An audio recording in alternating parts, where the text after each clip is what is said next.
congratulating you on your election as Speaker. I know that you will reside in that chair and uphold the best traditions of the Speaker of the House of Commons. But I also want to thank you for the work that you have done, and I know you will continue to do, in showing a concern for the health and well-being, including the mental health, of members of this House and staff across Parliament. Thank you for all that you have done. Mr. Speaker, I've been in this House for over 22 years, and this is the largest number of Conservative members of Parliament I have seen in this House. And I would like to congratulate my right honourable friend for leading our party to an overwhelming victory. One thing now is certain: the lobby is going to be rather crowded. But may I just personally say it's going to be a rather welcome change to see all Conservative MPs going through the same lobby.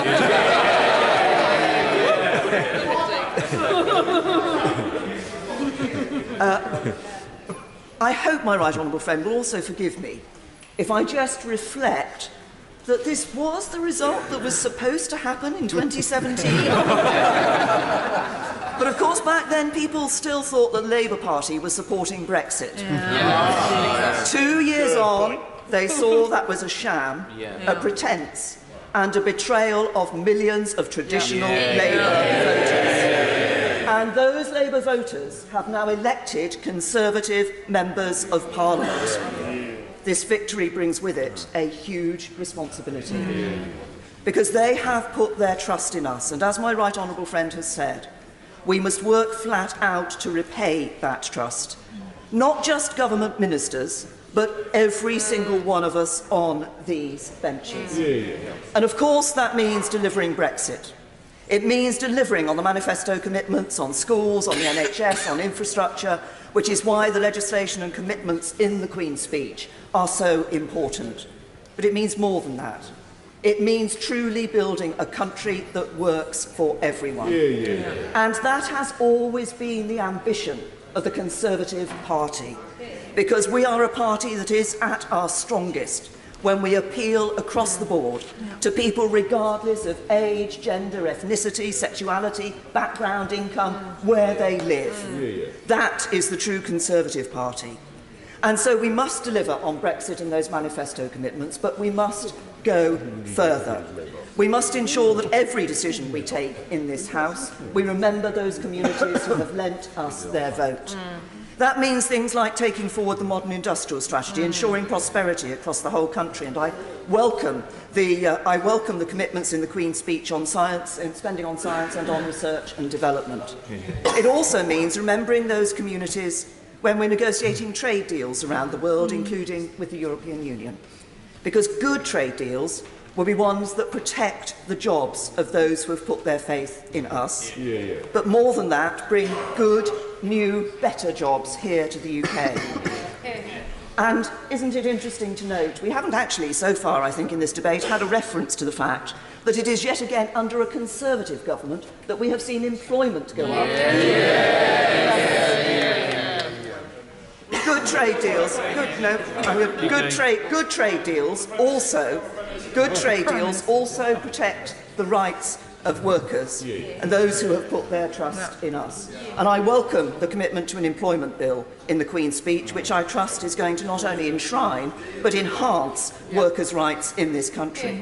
And good trade deals also ensure that we maintain the high standards we have in this country in areas like the environment. And the Environment Bill is going to be a very important piece of legislation as it's set out in this Queen's speech.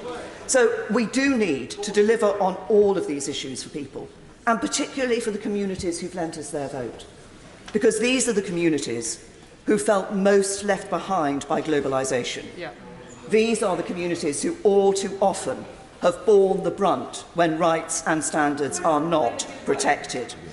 So we have got a very real job to do in terms of delivering for those people who have put their trust in us. And of course, we need, as we do this, as we deliver Brexit and look ahead to the end of next year, we have to deliver that trade deal with the European Union by the end of December 2020. There are those who say it cannot be done. I do not believe that. I have every confidence that it can be done.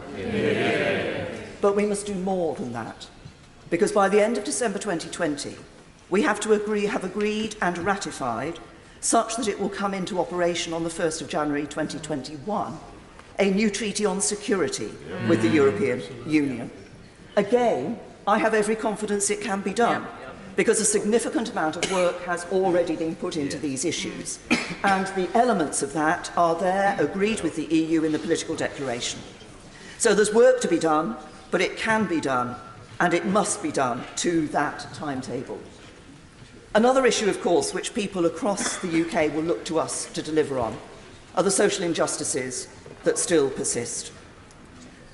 I welcome very much in the Queen's speech the reference to the domestic abuse bill. And I'm grateful to the Prime Minister for the speed with which he responded to me when I pressed him on this matter earlier this week. Instantly, indeed it was. That bill, which has cross-party support, is genuinely going to improve the lives of victims and survivors of domestic abuse. I also welcome the reference to reform of the Mental Health Act, although, yet again, I'm bound to say that I would have preferred a more full-blooded commitment to a new Mental Health Act. The review of the current Mental Health Act that we had raised so many issues about how we deal with and how we treat people with mental health problems. It's not just about resources, it's about the attitude and way in which people are treated. And if we put those changes into place in a new Mental Health Act, we will genuinely be bringing significant improvements to people in this country with mental health problems. But there are other social injustices we need to look at too. One of the things that underpins social injustice often is a feeling among the powerful that there are others in our society who they can treat as second-class citizens. I think one of the worst examples of this, or it brought it really home, was the way in which the girls who were being sexually abused, and young boys being sexually abused and groomed in Rotherham, were treated by the authorities in that place. It was as if these were people who did not count, but they did count.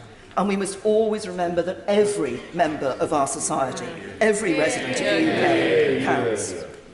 It is that sense of ensuring equality that lay behind the work that was done on social housing. And I note the commitment the government has made to bringing forward a social housing white paper. I think it is very important that we continue with that work to ensure that the voice of those in social housing is heard. And then another injustice we need to address was highlighted by the race disparity audit. The race disparity audit was groundbreaking work by a Conservative government. It shone a light on injustice that too many experience and too few are willing to acknowledge. And it is important, we can't address all of the issues that were raised, all of the findings immediately.